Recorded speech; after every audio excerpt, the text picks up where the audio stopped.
En medio de un sangriento holocausto de mexicanos exterminando mexicanos, cerca de 200,000 muertos de una guerra inventada y patrocinada desde Estados Unidos, incalculables desaparecidos de autoridades delincuentes al servicio del sistema, cerca de 500,000 desplazados y despojados de sus tierras en favor de las transnacionales, innumerables presos políticos que siguen peleando ante la devastación absoluta de un país en remate, una economía en picada, ante el robo desmedido y descarado de impuestos presidentes que se lo han embolsado todo junto a sus sicarios del gabinete, un desastroso papel geopolítico asignado desde el nuevo orden mundial, donde uno de sus máximos representantes, el Papa Francisco, visita México ante la insoportable debacle, a sabiendas del tamaño de manipulación en el nombre de Dios, a través de una de las instituciones más criminales de la historia,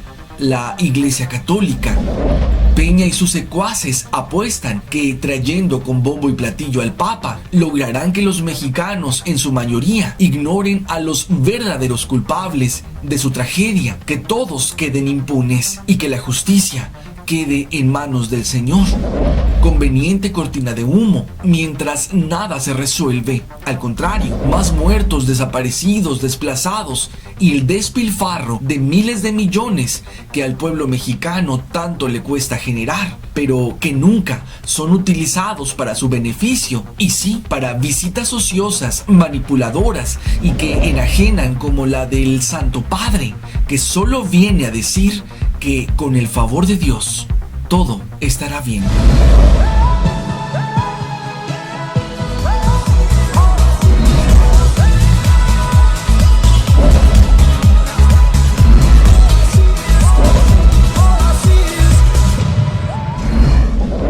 Es evidente que la visita del Papa Francisco a México no resolverá nada, solo será una ociosa visita que, según calculan, nos costará cerca de 40,000 pesos por minuto donde se presente. Nuestro país es sumamente conveniente para los dueños del mundo, esos que poseen el 1% de la riqueza mundial, mientras saquean, esclavizan y matan a miles de pueblos. El Vaticano y su máximo representante forman parte de ellos.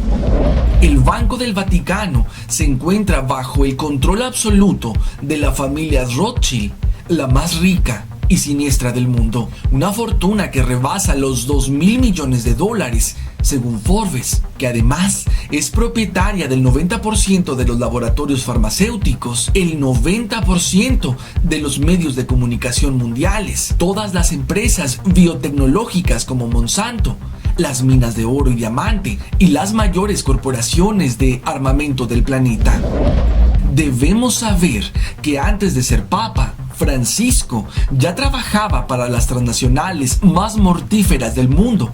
Bergoglio colaboró ampliamente con Monsanto mientras presidió la Iglesia Católica en Argentina, imponiendo los transgénicos como alimentos. Además, estudió su química, conoció de los aspectos científicos sobre la contaminación con pesticidas y, a pesar de su poder, jamás exigió a Monsanto que dejara de violar la ley argentina, ni tampoco pidió a los productores que dejaran de utilizar agrotóxicos, esos que están matando a miles en el planeta. Figuras como Jorge Mario Bergoglio son impuestas en el mundo como promotores de la paz, y con la colusión de los medios masivos de comunicación logran que países como México, en su mayoría, admiren, respeten y crean en la demagogia de sus discursos, a pesar de que en la práctica disten absolutamente de lo que predican: ser buenos hijos de Dios. El Vaticano cuenta en la actualidad con unas 700 propiedades en el mundo, que corresponden al 25% de sus ingresos totales cada año, mientras que, según datos propios, el 50% de los ingresos corresponden a donaciones. No obstante, de todas las posesiones materiales que dispone el centro del poder religioso católico, la más singular y muy cuestionada en el último tiempo es el dinero que se mueve en el Instituto para las Obras Religiosas, que representan el 25% de los ingresos anuales del Vaticano. ¿De dónde proviene el dinero del Vaticano para sus obras? Más allá de la opacidad con que se maneja el dinero en la élite católica, incluyendo sus inversiones, las empresas en las que se invierte como obras religiosas son industrias armamentísticas o editoriales orientadas a publicaciones eróticas, dejando al descubierto la hipocresía y que el dogma teológico no es problema cuando se trata de generar dinero para Dios. La dinámica financiera del Vaticano está marcada por dinero sucio proveniente de políticos, intermediarios, constructores y altos funcionarios de Estado. Pero además de estos, también el jefe de jefes de la mafia italiana tiene su dinero o buen recaudo en las arcas del Instituto de las Obras Religiosas. En muchos países, al igual que México, la impunidad impera ante los escandalosos delitos de los poderosos y alrededor del sumo pontífice, el Vaticano e infinidad de congregaciones, los señalamientos no se han hecho esperar.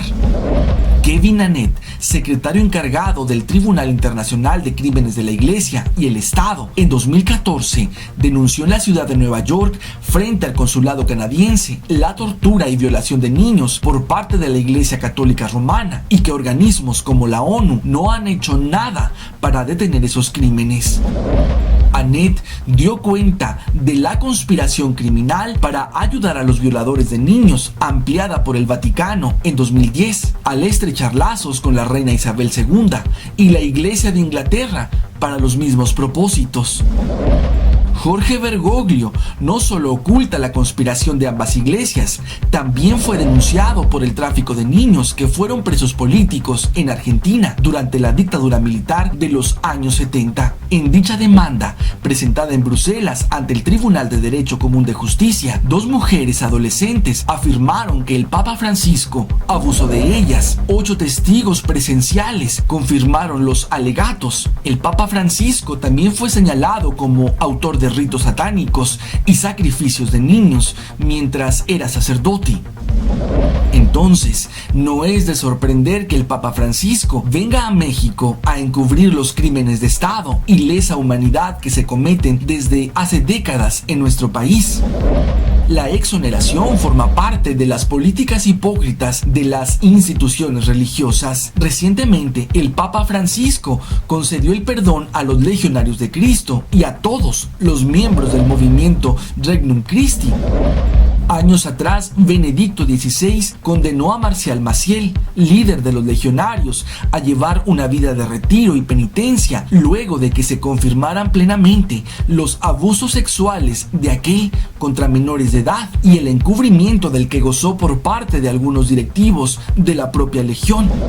Y es que negocios son negocios. El periodista estadounidense Jason Berry detalló la manera en que Marcial Maciel gastaba sumas millonarias en regalos y dádivas a los jerarcas de la iglesia, empezando por el Papa Juan Pablo II. El fundador de los Legionarios de Cristo acumulaba poder para el fortalecimiento de su orden, al tiempo que se blindaba para salir airoso de las acusaciones que se le hacían por pederastía y que al final eran del dominio público.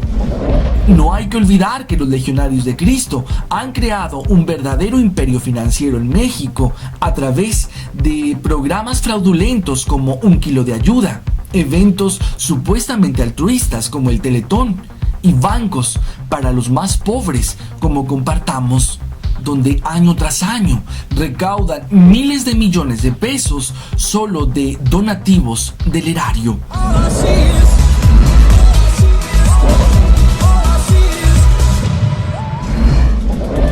La visita del Papa Francisco a México sirve para entender cómo un pueblo tan vapuleado como el mexicano sigue consecuentando y empoderando a sus verdugos. A pesar de los escándalos de pederastía y negocios sucios, 8 de cada 10 mexicanos, según Parametría, creen fielmente en la institución religiosa católica, en la farsa de la Virgen de Guadalupe y respetan la figura del Papa, aunque este sea un criminal al servicio del nuevo orden mundial.